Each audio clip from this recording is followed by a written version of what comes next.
Bonjour mes chers frères, je souhaite que la paix et la joie du Saint-Esprit reposent sur vous, sur votre famille, sur tout ce qui concerne votre vie. Amen. Je suis le pasteur Antonio Junior. Je suis très heureux, car je priais avant d'enregistrer cette vidéo. Le Saint-Esprit m'a révélé des choses sur vous que je souhaite partager dans cette vidéo. J'en suis sûr, si vous êtes arrivés jusqu'ici, si vous m'accompagnez, ce que je vais vous dire et mettre en pratique, votre vie ne sera plus jamais la même, peu importe les circonstances. Je n'aime pas regarder avec les yeux naturels, j'aime toujours regarder la vie, et même vous, avec les yeux spirituels. Je prédis qu'aujourd'hui sera différent. Vous allez ressentir une paix du Saint-Esprit peut-être inédite dans votre vie. Amen frère, Dieu est merveilleux, et je veux partager ce qu'il a mis dans mon cœur. Je raconterai bientôt un passage de Jésus, mais sous un angle que vous n'avez peut-être jamais entendu. C'est le suivant. Je remarque, frère, que beaucoup de personnes avec qui je parle, les gens m'arrêtent à la fin du culte de l'église où je vais.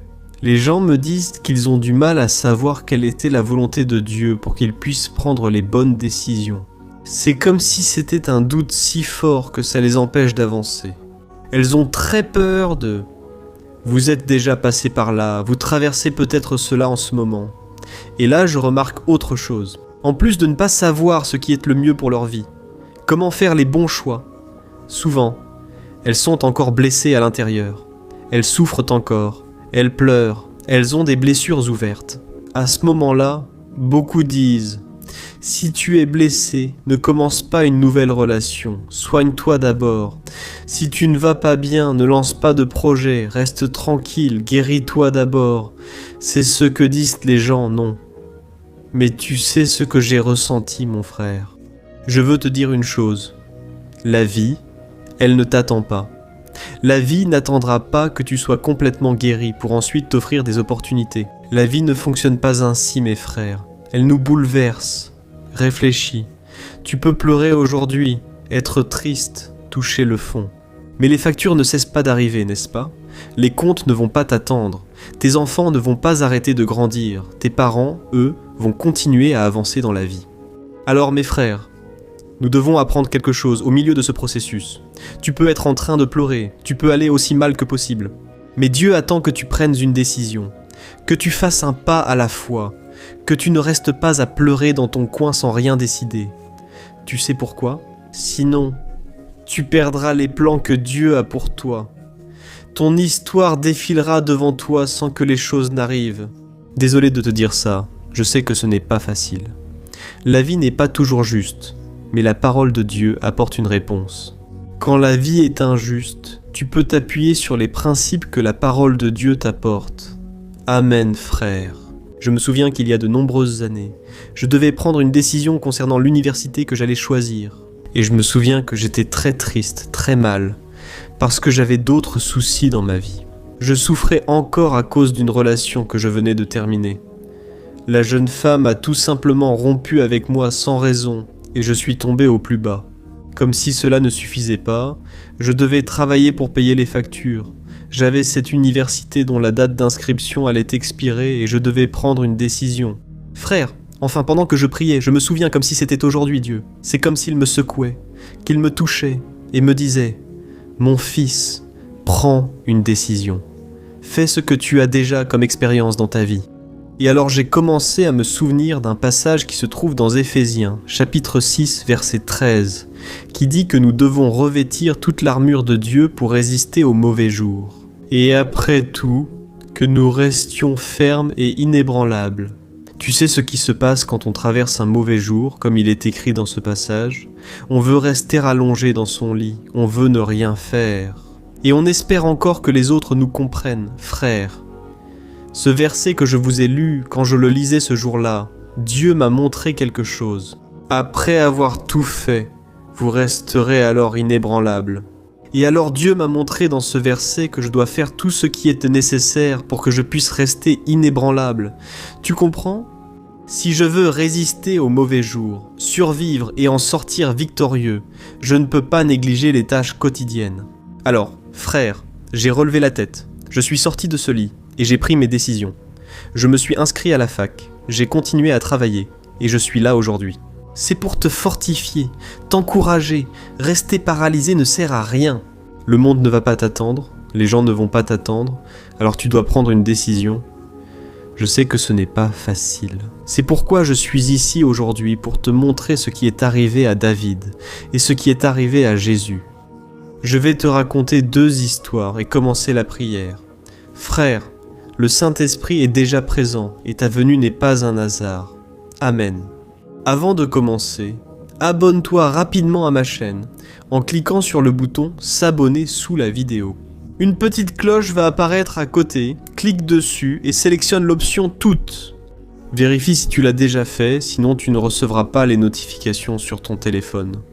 Allons-y mes frères, comme je le disais, personne ne ressentira ta douleur ni ne fera tes pas à ta place. C'est à toi de faire le premier pas. Donc, soit tu apprends à marcher en portant ce poids, soit tu crois que Dieu va t'en débarrasser, que Dieu va te donner la victoire, ou alors tu finiras écrasé par cette blessure dans ton âme. Amen, je vais te raconter une histoire intéressante sur David.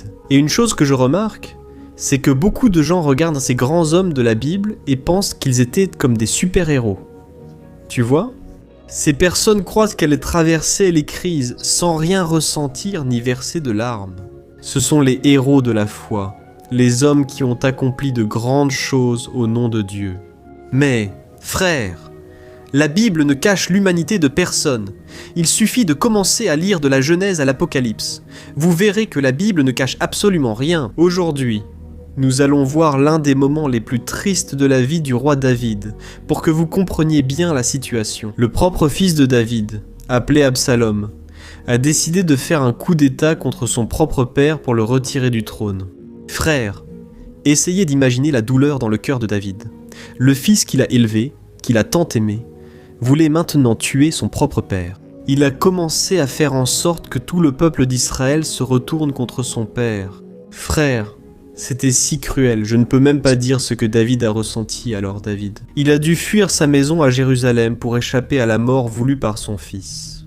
Il est donc parti, semblant vaincu et humilié aux yeux des autres. Maintenant, je veux que tu fasses attention à la façon dont David s'est comporté pendant qu'il fuyait son fils. Lis ce que dit la Bible en 2 Samuel 15:30 à 31. Fais attention, c'est écrit ainsi. David monta la colline des Oliviers en pleurant pendant qu'il montait. Il couvrait sa tête et marchait pieds nus, et tout le peuple qui l'accompagnait couvrait aussi sa tête et montait en pleurant. Quand on informa David qu'Ahitophel était parmi ceux qui conspiraient avec Absalom, il pria alors « Ô Seigneur, je te demande de transformer le conseil d'Ahitophel en folie. » Amen frère, c'est intéressant, laissez-moi expliquer. La Bible dit que, pendant que David fuyait son fils, il montait en pleurant. Alors, remarquez qu'il y a 2 choses qui se passent en même temps ici. Il n'a pas interrompu sa marche pour s'asseoir et pleurer. Mais il n'a pas non plus fait comme beaucoup de gens qui veulent jouer les durs, montrer qu'ils sont forts, ravaler leurs larmes et continuer à marcher. Non frère, David a fait les 2 en même temps. C'est intéressant, n'est-ce pas ? Il a continué à monter, mais il a continué à pleurer. Et nous avons ce défaut de penser que la vie doit être une chose à la fois.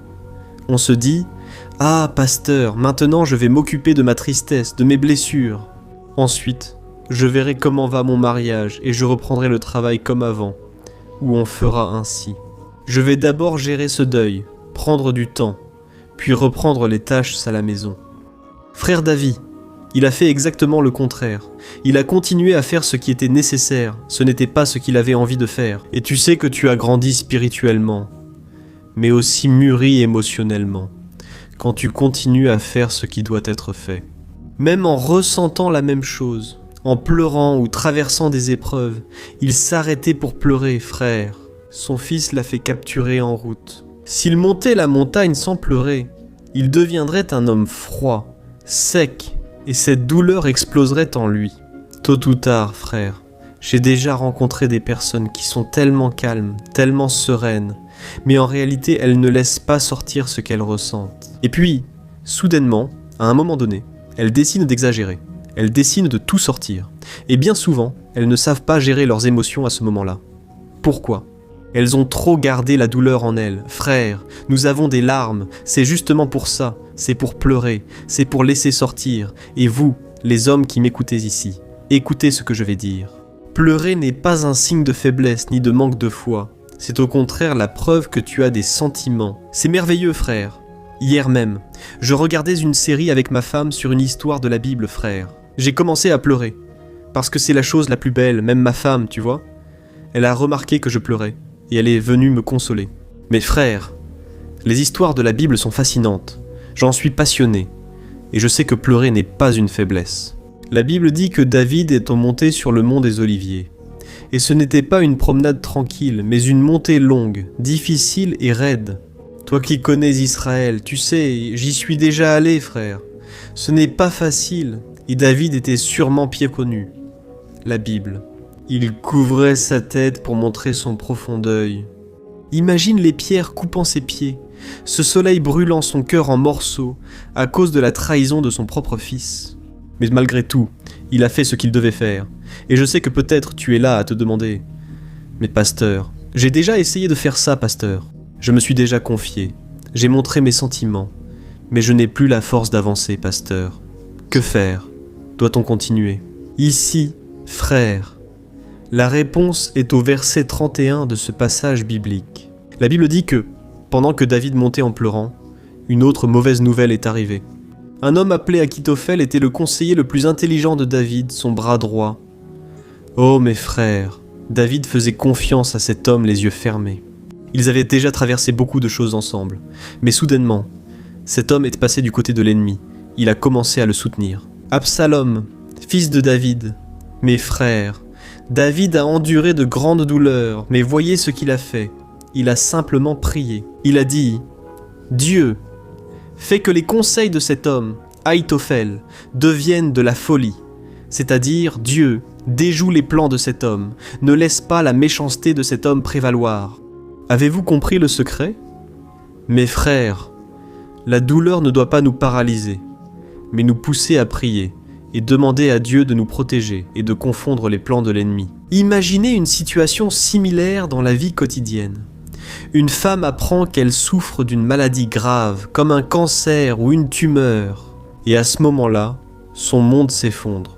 Mais le lendemain, elle a une réunion très importante au travail et elle doit faire cette présentation. Après tout, elle s'est préparée pendant des mois et elle sait que cette réunion peut déterminer l'avenir de ses enfants et ce qu'elle fait. Elle pourrait simplement s'isoler dans sa chambre et disparaître. Mais mes frères, cette femme sait qu'elle n'a pas le choix. Et s'il y a bien une chose que nous, les adultes, avons apprise, c'est qu'un adulte, il n'a plus de choix. N'est-ce pas vrai?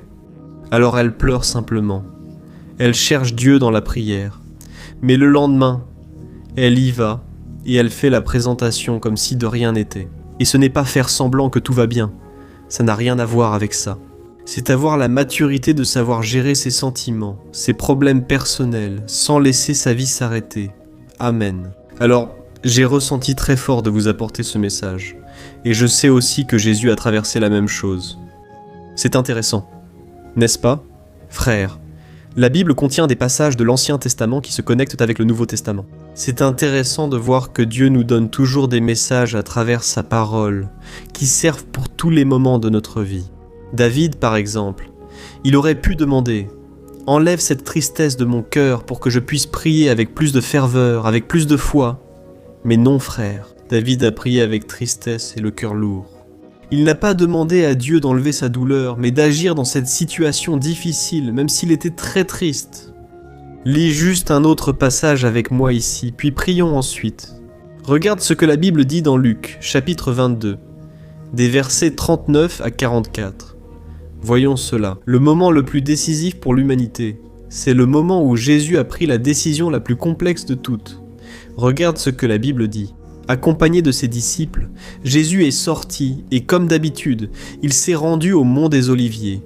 Et là, il a dit à ses disciples, « Priez pour ne pas tomber en tentation. » Il s'éloigna d'eux d'un jet de pierre, s'agenouilla et pria, « Père, si tu veux, éloigne de moi cette coupe. Toutefois, que ta volonté soit faite, non la mienne. » Alors un ange du ciel est apparu et l'a fortifié. Il priait plus intensément. et sa sueur ressemblait à des gouttes de sang tombant au sol. Amen, frère. Je ne peux imaginer la douleur de Jésus. Quelques heures avant son arrestation et sa mort, la parole de Dieu dit qu'il y est allé comme d'habitude. C'est intéressant.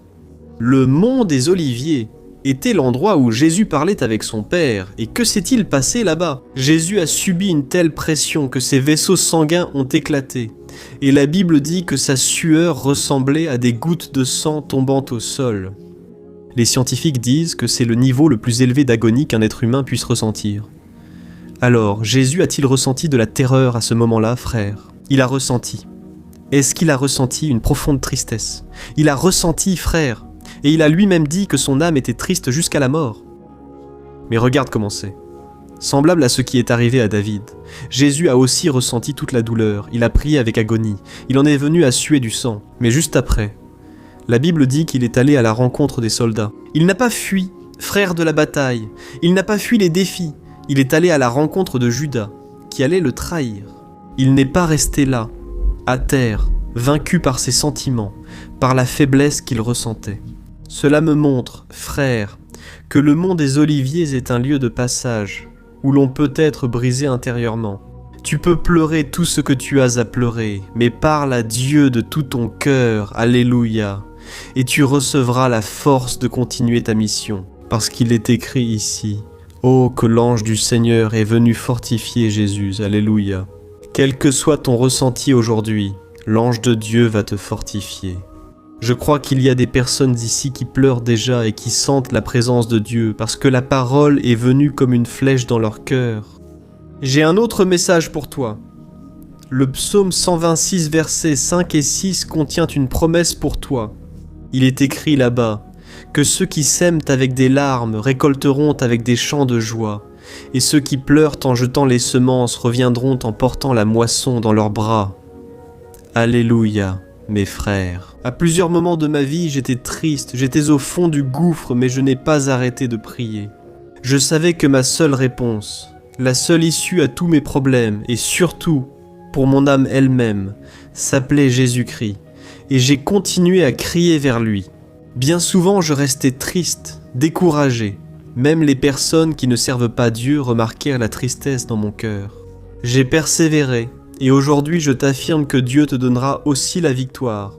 À tout instant, il peut dissiper ce nuage sombre au-dessus de ta tête, peut-être même aujourd'hui, alors que nous prions. Amen. Je sais que tu es peut-être en train de penser là, pasteur, mais je me sens tellement fautif, pasteur. Continue d'aller à l'église, de chercher Dieu, de travailler. Même si tant de choses restent de non résolues en toi, mon cher, ma chère, laisse-moi te dire une chose. En réalité, tu es un guerrier qui a compris que ton but est bien plus grand que ton deuil. Être hypocrite, ce serait de dire que tu n'as pas mal, qu'il ne se passe rien. Mais au lieu de cela, tu as décidé d'assumer les problèmes, d'assumer les difficultés, en plaçant ta foi dans le Seigneur. Amen. Peut-être que tu te dis « Ah, pasteur, si tu savais ce que je traverse !» J'ai été trahi, pasteur. J'ai arrêté de prendre soin de moi parce que j'ai perdu une personne chère. J'ai arrêté de chercher Dieu parce que j'ai pensé que la vie n'avait pas été juste avec moi. Ma chère, mon cher, laisse-moi te dire une chose. Si tu continues comme ça, tu vas perdre ce que Dieu a pour ta vie. Et ce n'est pas moi qui le dis. Cette parole d'aujourd'hui est venue pour t'encourager parce qu'il est écrit « Je peux tout en celui qui me fortifie ». Et quand la Bible dit « Je peux tout », cela signifie que tu peux, oui, supporter le deuil, supporter la douleur, supporter les problèmes, les déceptions, tout au nom de Jésus, parce qu'il te fortifie. Alléluia. Alors, nous allons prier en ce moment même. Je crois vraiment que Dieu va accomplir cette œuvre à travers la prière. Donc laisse déjà ta demande dans les commentaires. Je ne te connais pas personnellement, mais Dieu te connaît et il sait exactement ce que tu traverses. Mais il attend de toi une attitude de foi. Il veut te fortifier pour que tu continues à monter de plus en plus haut. Amen. Gloire à Dieu. Et si le Saint-Esprit t'a parlé, écris aussi là. Dieu m'a parlé aujourd'hui. Écris comme ça. J'avais besoin d'entendre cette parole aujourd'hui. Cela encouragera d'autres personnes souffrantes à comprendre qu'elles ne sont pas seules. Elles entendront ce message et la prière Alléluia, alors ferme les yeux. Nous allons élever une clameur maintenant et à la fin je te demande de partager. Il y a beaucoup de gens qui ont besoin d'entendre une parole comme celle-ci, beaucoup de gens qui vont être touchés par Dieu, à travers ton acte de foi, à travers ta position. Amen. Prions. Alléluia. Seigneur, mon Dieu et mon Père, nous voulons te remercier pour tout. Mon Dieu, merci, parce que tu n'exiges pas de nous la perfection. Tu attends que nous prenions une position de foi et te fassions totalement confiance. Merci Dieu pour ta parole partagée aujourd'hui. Quand on regarde la Bible, on voit des hommes et des femmes qui ont pleuré, qui ont eu peur, qui ont été trahis, qui ont touché le fond. Mais le Seigneur a agi en leur faveur pendant qu'ils t'attendaient. Ta parole dit, Seigneur, dans Ésaïe 64, verset 4, qu'on n'a jamais entendu parler d'un Dieu semblable au nôtre, qui agit en faveur de ceux qui espèrent en lui. Ô mon Dieu, je te remercie Seigneur, pour la vie de cet homme et de cette femme, pour la vie de mes frères qui écoutent ce message maintenant. Père, s'ils sont ici aujourd'hui, c'est parce que tu as un plan de victoire pour chacun d'eux. Dieu, je dépose sur ton autel cette prière. Ce cœur blessé, pensant qu'il n'y a plus de solution, qu'il n'a plus la force de faire un seul pas. Dieu, tu connais la douleur de celui qui a été trahi par la personne en qui il avait le plus confiance, comme David par son fils et son conseiller. Tu sais, mon Père, la douleur de la trahison, tu es passé par là, Jésus, et je sais que maintenant tu es... fortalecendo os teus filhos. Père, au nom de Jésus, j'entame ce combat spirituel. Et je réprimande maintenant tout esprit malin qui apporte la confusion, qui apporte des mensonges, qui dit qu'il n'y a plus de solution, que tu ne les aimes pas, que tu ne vas pas leur pardonner. Je réprimande ces forces contraires au nom de Jésus, tout esprit trompeur contre la vie de cette fille. Je réprimande maintenant, au nom de Jésus. Satan, retire-toi. Arrête de tourmenter cette jeune femme, arrête de tourmenter ce jeune homme, cet homme. Au nom de Jésus, j'annule tout plan du mal, tout esprit qui se déguise en lumière mais qui, en réalité, est ténèbres. Satan, retire-toi. Au nom de Jésus Seigneur, je crois que tu agis en faveur de tes enfants. Je crois, mon Père, que c'est un temps nouveau. Nous n'allons pas nous arrêter, nous n'allons pas reculer. Il y a des personnes ici qui ont reçu de mauvaises nouvelles concernant des maladies, des infirmités qui sont maintenant dans leur corps. Mais je réprimande déjà aussi toute infirmité, je réprimande toute maladie, tout ce qui vient voler la paix, la joie, qui enlève la santé. Sors au nom de Jésus, ô Seigneur, mon Dieu et mon Père, va aussi Seigneur, guéris les émotions de l'âme, guéris les blessures que personne ne voit. Guéris, Seigneur, les traumatismes qui viennent de l'enfance, guéris la douleur d'avoir été abandonné, la tristesse d'avoir été rejeté par les autres. Guéris, Seigneur, les marques du divorce, les marques du rejet. Dieu, je prie pour que cette personne reçoive la force d'en haut. Jésus, pose ta main sur ce cœur, Seigneur, ce cœur qui est tellement blessé, cette personne qui pleure jusqu'à crier, parce qu'elle ne supporte pas tant de souffrance. Jésus, tout comme toi, tu as supporté cette douleur au mont des Oliviers. Que cette personne reçoive maintenant l'ange, reçoive ta protection, tes soins. Ne laisse pas, Seigneur, l'ennemi troubler l'esprit de cette personne en lui disant qu'elle n'a pas la capacité de prendre les bonnes décisions. C'est un mensonge du diable. Je réprimande aussi cette voix au nom de Jésus. Je prie maintenant pour la restauration des familles, que les enfants recommencent à parler avec leurs parents, que les mariages soient renouvelés, qu'il y ait le pardon, la restauration. Là où seule la rancœur subsiste, que les enfants... Amém, Senhor, na vida financeira, Pai. Abra as portas que tentaram fechar, traga o sustento, Senhor, mesmo nesse deserto, mas que em tudo, meu Pai, o Teu nome seja glorificado, porque essa pessoa decidiu se mover. Non plus. Acte de foi. Dieu, au nom de Jésus. Mon Père, je sais que tu entends nos prières. Et toi, mon cher, ma chère, toi qui n'as jamais donné ta vie à Jésus, toi qui aimes même écouter la parole, tu aimes écouter les enseignements du Christ, mais tu ne l'as pas encore comme ton Seigneur. Sauveur, tu n'as pas encore prié en te livrant totalement. Je veux t'offrir cette grande chance. Ferme les yeux, garde-les fermés, et répète ces paroles que je vais dire ici. Dis ainsi, Seigneur Jésus, je comprends que je ne peux pas continuer seul. Je reconnais que sans toi, je ne pourrais rien faire. Je reconnais que tu es mort sur la croix pour mes péchés, et qu'au 3e jour tu es ressuscité. Je crois à Jésus, que tu es le Fils de Dieu qui était mort sur la croix pour me sauver. Et en ce moment, je te demande pardon pour tous mes péchés. Je regrette d'avoir commis ces fautes, mais je reconnais que sans toi je ne pourrais pas vaincre les tentations. C'est pourquoi, Jésus, entre dans mon cœur par le Saint-Esprit. Je te reçois comme mon unique Seigneur et Sauveur. Amen, alléluia Dieu, merci Père pour cette décision prise. Maintenant, je bénis chaque vie, chaque personne, que ce jour, Père, soit celui du tournant où la douleur cesse de gouverner notre vie. Dieu, je te demande maintenant que cette prière, que ce message puisse parcourir tous les coins de ce Brésil, en dehors du Brésil, que cette prière arrive dans les hôpitaux, dans les prisons, dans cette maison où il n'y a que des disputes et des conflits. Seigneur, accomplis l'œuvre complète. Père, cette œuvre est à toi, et je te la remets entre tes mains. La vie de cette personne et de sa famille qui a prié avec moi, au nom de Jésus. Amen. Salut, puis-je te demander quelque chose? As-tu déjà remarqué que souvent les choses ne fonctionnent pas dans ta vie? Tu te sens perdu, frustré, et tu crois ne jamais être vraiment heureux. Il y a tellement de problèmes que tu affrontes. Des problèmes de relations, des problèmes familiaux, le manque d'argent et tant d'autres choses qui t'arrivent et qui te découragent beaucoup. Et cela affaiblit ta foi. Tu sais pourquoi tout cela arrive? Il y a quelque chose avec laquelle tu as des difficultés. Et c'est exactement cela qui t'empêche de vivre une vie de paix, une vie d'harmonie et de prospérité. C'est que tu ne mets pas en pratique les principes de la parole de Dieu. Mais je sais que tu essaies. On dirait que quelque chose t'empêche de prier et de comprendre la parole, te rendant perdu et frustré. Je veux donc te dire quelque chose.